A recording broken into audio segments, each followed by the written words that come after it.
Hello everyone, this is a quick video about a incredibly inexpensive, effective, and chemical-free, toxin-free option for a deodorant, an underarm deodorant. I'm putting this video out there because it's just a tip, something that I've been doing in my own life for well over 10 years now. And it's just also sort of the side purpose of that is to have an excuse to plug a recent episode that I posted for my podcast. As some of you may know, I have two podcasts, kind of my longer standing Overcoming Chronic Illness podcast, and then my newer, more recently launched just in the last few months, Optimistic Future podcast. So I actually posted this episode, the interview that I'm referring to on both podcast platforms because it pertains to both topics.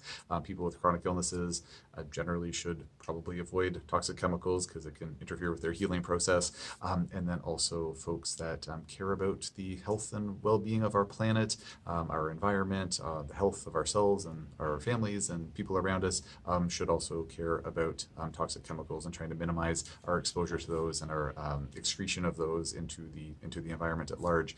So it applied to both audiences for both podcasts.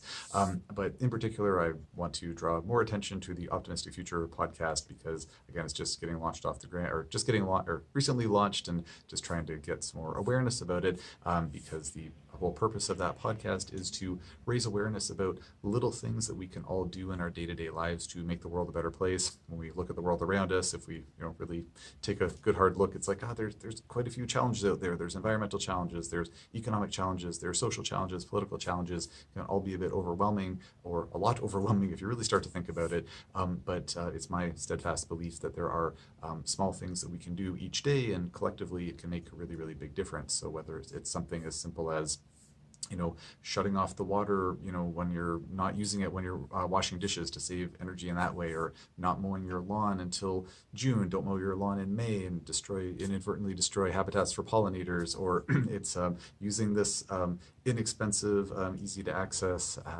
deodorant alternative that I'm about to mention to minimize chemical exposure and not contribute to the, problem of, environmental contamination by different toxins and chemicals and whatnot. These are the types of little, tips and tricks and whatnot that are gleaned from the interviews that I've been having for this podcast with different experts in these different areas. So please consider checking out the podcast if you haven't already, even if you're like, I'm too busy, I don't have time for this, but I like what you're saying. I support this idea of let's collectively make the world a better place through our individual actions. Even just please consider subscribing. It just helps to bolster the popularity of the podcast. Ranks a little bit higher on the YouTube channel, ranks a little bit higher on Spotify, ranks a little bit higher on Apple Podcasts. So please consider subscribing. Please check out the episodes if you have time and the inclination, or also please consider checking out the website. It's called optimisticfuturepodcast.com, and on there there's a compilation of all the podcast episodes, but then also a compilation of the simple steps that can be taken to again try to make a difference in the world as best as possible.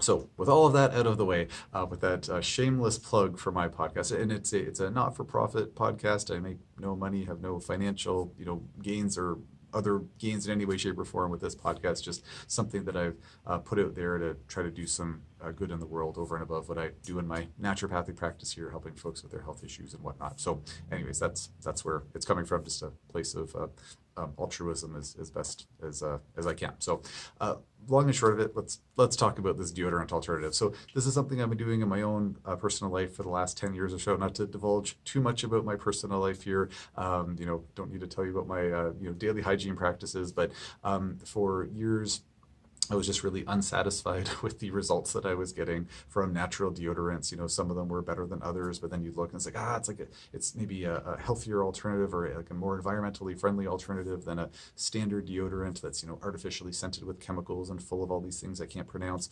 But there were still, maybe some ingredients in there that I wasn't still 100% happy with.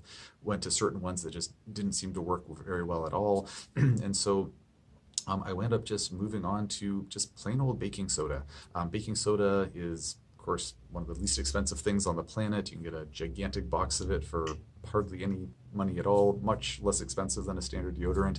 And so the way that I do this, and I'm just all about not spending a whole lot of time with my morning routine, so there are probably more eloquent ways, shall we say, or classy ways of doing this. But what I do personally is I basically just get some water on my hands and put that, rub underneath my armpits. Then I have my little jar of baking soda. I dip my fingers in there, basically just rub it on the armpits, cover the area as best I can. I'm not, slathering it all over there. It's not like, a ton. It's like maybe the equivalent of about maybe half a teaspoon per armpit. I'm a pretty big guy, 6'3", couple 100 pounds.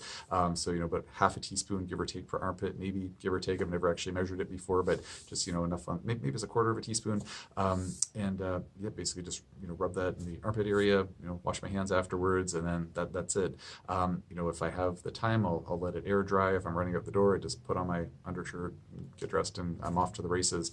And I found it to be very, very helpful. I mean, generally speaking, I'm thankful to say that I don't have a history of, like challenging body odor issues. I would imagine there's some folks out there that might need something stronger, and I don't begrudge anybody that.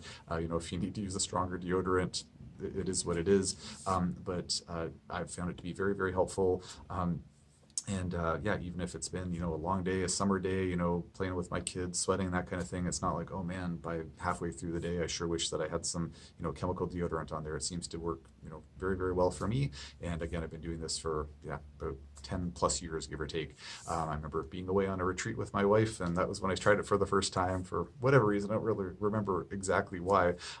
Maybe I forgot my deodorant and all we could find was baking soda. I don't remember, but anyways, about 10 years ago, and it's been working really well for me ever since. The one thing I will mention is that I have a couple of t-shirts that, whether it was the sort of manufacturing quality or whatever, over time the baking soda has caused the armpit area to fade a little bit. So it's not like it's burning holes in the armpit or anything like that, but I have this one black t-shirt that, if you take a look at it, it's like, oh, it's definitely on the more faded side, like by the armpit. So I still wear it. I wouldn't wear it to like a super fancy social event. I probably wouldn't wear a t-shirt to a super fancy social event in the first place. That's the one thing just to bear in mind. So might be something to be a little bit cautious with. But that being said, I have plenty of other t-shirts where it has not been a problem at all. So just to be forewarned about that. I think those are all the logistical things I need to say about the baking soda option. So as I mentioned, it's effective. I think it's been working well for me. It's cost effective. You can't really get much cheaper than baking soda, and then it's also very environmentally friendly because there's no toxic chemicals in there. There's no artificial scents, which are also toxic chemicals. It's just baking soda, so good for the environment, good for me, good for the pocketbook. Everybody wins. So if anybody listening to this video has tried the baking soda deodorant option, or if there's other environmentally friendly, cost-effective deodorant options that you'd care to share in the comment section, then please consider mentioning those things. I'm curious about it. I'm not going to change what I'm doing, but other people might be interested in other options. I would just be curious to know what's worked for other folks.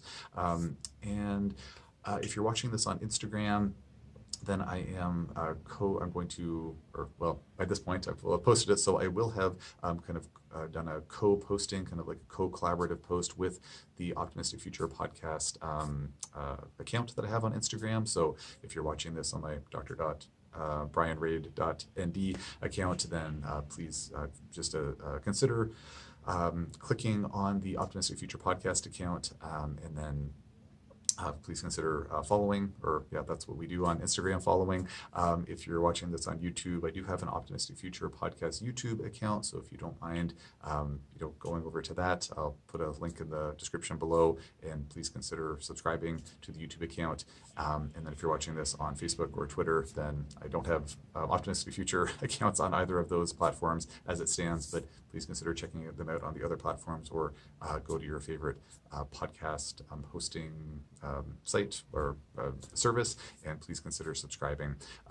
Any feedback or suggestions for future episodes, would always appreciate that. And I hope this was of use.